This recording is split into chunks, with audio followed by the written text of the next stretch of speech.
ಬಳ್ಳಾರಿಯ ಗಣಿದಣಿ ಜನಾರ್ದನ ರೆಡ್ಡಿ ಶ್ರೀರಾಮುಲು ಇಬ್ಬರೂ ಕೂಡ ದುಶ್ಮನಿಯನ್ನ ಮರೆತು ಒಂದಾಗ್ತಾರಾ? ಮಾಜಿ ದೋಸ್ತಿಗಳು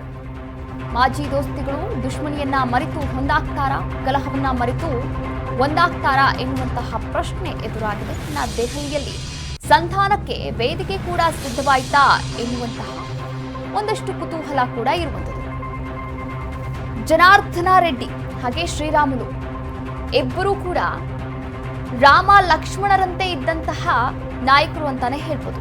ಆದರೆ ಭಿನ್ನಾಭಿಪ್ರಾಯ, ರಾಜಕೀಯ ಇದೆಲ್ಲದರ ನಡುವೆ ಇಬ್ಬರಲ್ಲೂ ಕೂಡ ಒಳಬೇಗುದಿ, ಕಲಹ ಎಲ್ಲವೂ ಕೂಡ ಮೂಡಿರುವಂಥದ್ದು. ಆದರೆ ಇಂತಹ ಸಂದರ್ಭದಲ್ಲಿ ಮತ್ತೆ ಅವರಿಬ್ಬರ ಸಂಧಾನಕ್ಕೆ ದೆಹಲಿಯಲ್ಲಿ ಒಂದು ವೇದಿಕೆ ಏನಾದರೂ ಸಿದ್ಧ ಆಯ್ತಾ ಎನ್ನುವಂತಹ ಒಂದು ಪ್ರಶ್ನೆ ಎದುರಾಗ್ತಾ ಇದೆ. ನೋಡಿ, ಕಲಹ ಮರೆತು ಒಂದಾಗ್ತಾರಾ ಜನಾರ್ದನ ರೆಡ್ಡಿ ಶ್ರೀರಾಮುಲು? ನಿಜಕ್ಕೂ ರಾಮ ಲಕ್ಷ್ಮಣರಂತೆ ಇದ್ದಂತಹ ಸ್ನೇಹಿತರು ಅಂತಾನೆ ಹೇಳ್ಬೋದು.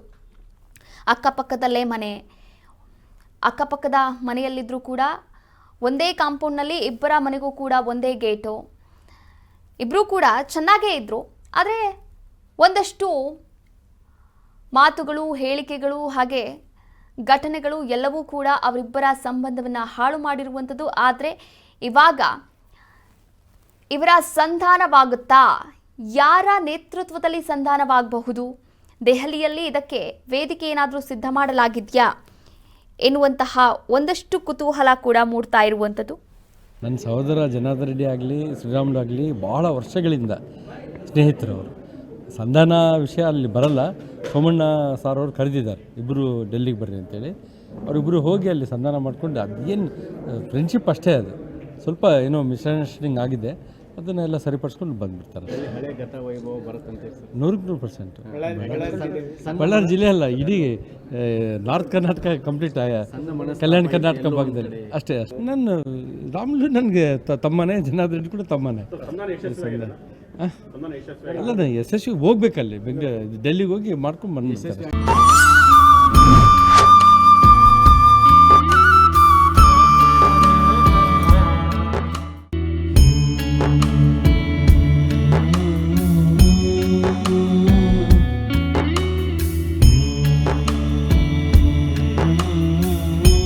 ನನ್ನ ಸಹೋದರ ಜನಾರ್ದನ ರೆಡ್ಡಿ ಆಗಲಿ, ಶ್ರೀರಾಮುಲು ಆಗಲಿ ಬಹಳ ವರ್ಷಗಳಿಂದ ಸ್ನೇಹಿತರು. ಅವರು ಸಂಧಾನ ವಿಷಯ ಅಲ್ಲಿ ಬರಲ್ಲ.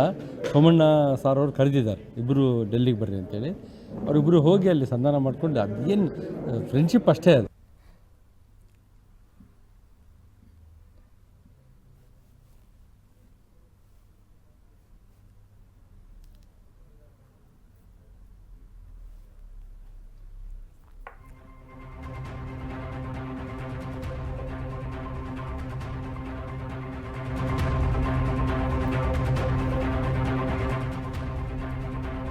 ಜನಾರ್ದನ ರೆಡ್ಡಿ ಶ್ರೀರಾಮುಲು ನಡುವೆ ಸಂಧಾನ ಆಗುತ್ತಾ? ಸಂಧಾನ ಮಾಡ್ತಾರಾ? ದೆಹಲಿಯಲ್ಲಿ ಶೀಘ್ರವೇ ಸಂಧಾನ ಕಾರ್ಯಕ್ರಮ ಆಯೋಜನೆ ಮಾಡೋಕೆ ಯಾರು ಮುಂದಾಗಿದ್ದಾರೆ ಅಂತ ನೋಡ್ತಾ ಹೋಗೋದಾದ್ರೆ, ವಿ ಸೋಮಣ್ಣ ಅವರ ನೇತೃತ್ವದಲ್ಲಿ ಮನವೊಲಿಕೆ ಕಸರತ್ತು ಕೂಡ ನಡೀತಾ ಇದೆ ಎನ್ನಲಾಗ್ತಾ ಇದೆ. ಬಳ್ಳಾರಿಯ ಬ್ರದರ್ಸ್ ಮತ್ತೆ ಒಂದಾಗ್ತಾರ ಅನ್ನುವಂತಹ ಕೌತುಕ ಇರುವಂಥದ್ದು.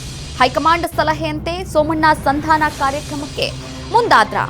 ನೋಡಿ, ಕರ್ನಾಟಕ ರಾಜ್ಯ ರಾಜಕಾರಣ ಒಂದು ಕಾಲದಲ್ಲಿ ಅದ್ಭುತ ಸ್ನೇಹಿತರಾಗಿದ್ದಂತಹ ಬಿಜೆಪಿಯ ಮಾಜಿ ಸಚಿವ ಬಿ ಶ್ರೀರಾಮುಲು ಹಾಗೆ ಗಂಗಾವತಿ ಕ್ಷೇತ್ರದ ಶಾಸಕ ಜನಾರ್ದನ ರೆಡ್ಡಿ ರಾಮುಲು ಅಂತಂದ್ರೆ ಆತ್ಮೀಯ ಸ್ನೇಹಿತರು ಅಂತಾನೆ ಹೇಳ್ಬೋದಿತ್ತು. ಆದರೆ ಆತ್ಮೀಯ ಸ್ನೇಹಿತರು ಬದ್ಧ ವೈರಿಗಳಾಗಿದ್ದೇನಿದೆ ಅದು ಇತಿಹಾಸವೇ ಅಂತಾನೆ ಹೇಳ್ಬೋದು. ಇನ್ನು ಒಬ್ಬರನ್ನ ಕಂಡ್ರೆ ಒಬ್ಬರಿಗೆ ಆಗ್ತಾ ಇಲ್ಲ, ಅಷ್ಟರ ಮಟ್ಟಿಗೆ ವೈಮನಸ್ಸು ಮೂಡಿರುವಂಥದ್ದು. ಇಂತಹ ಸಂದರ್ಭದಲ್ಲಿ ವಿ ಸೋಮಣ್ಣ ಅವರು ಅವರ ನೇತೃತ್ವದಲ್ಲಿ ಮನವೊಲಿಕೆಯ ಕಸರತ್ತನ್ನ ಕೂಡ ನಡೆಸ್ತಾ ಇದ್ದಾರೆ. ದೆಹಲಿಯಲ್ಲಿ ಇದಕ್ಕೆ ಒಂದು ವೇದಿಕೆಯನ್ನ ಕೂಡ ಸಿದ್ಧ ಮಾಡಿಕೊಂಡಿದ್ದಾರೆ ಎನ್ನುವಂತಹ ಮಾತುಗಳು ಕೇಳಿ ಬರ್ತಾ ಇದೆ. ಹಾಗಾದ್ರೆ ಇಬ್ಬರ ನಡುವಿನ ಮುನಿಸಿಗೆ ಮದ್ದು ಅರಿಯೋಕೆ ವಿ ಸೋಮಣ್ಣ ಮುಂದಾದ್ರ? ವಿ ಸೋಮಣ್ಣ ಮೂಲಕ ಹೈಕಮಾಂಡ್ ಮದ್ದನ್ನ ಅರಿಯುವಂತಹ ಕೆಲಸವನ್ನ ಮಾಡ್ತಾ ಇದೆಯಾ? ಇದೆಲ್ಲವೂ ಕೂಡ ಪ್ರಶ್ನೆಯಾಗಿರುವಂಥದ್ದು. ಮುಂದಿನ ದಿನಗಳಲ್ಲಿ ಗೊತ್ತಾಗಲಿದೆ. ಇಬ್ಬರು ಕೂಡ ಒಂದಾಗ್ತಾರಾ? ಮತ್ತೆ ಬಳ್ಳಾರಿಯ ಗಣಿದಣಿ ಹಾಗೆ ರಾಮುಲು ಇಬ್ಬರು ಕೂಡ ಜೊತೆಯಾಗಿ ರಾಜ್ಯ ರಾಜಕಾರಣದಲ್ಲಿ ಇತಿಹಾಸವನ್ನ ಸೃಷ್ಟಿ ಮಾಡ್ತಾರಾ? ಕಾದು ನೋಡ್ಬೇಕಾಗುತ್ತೆ.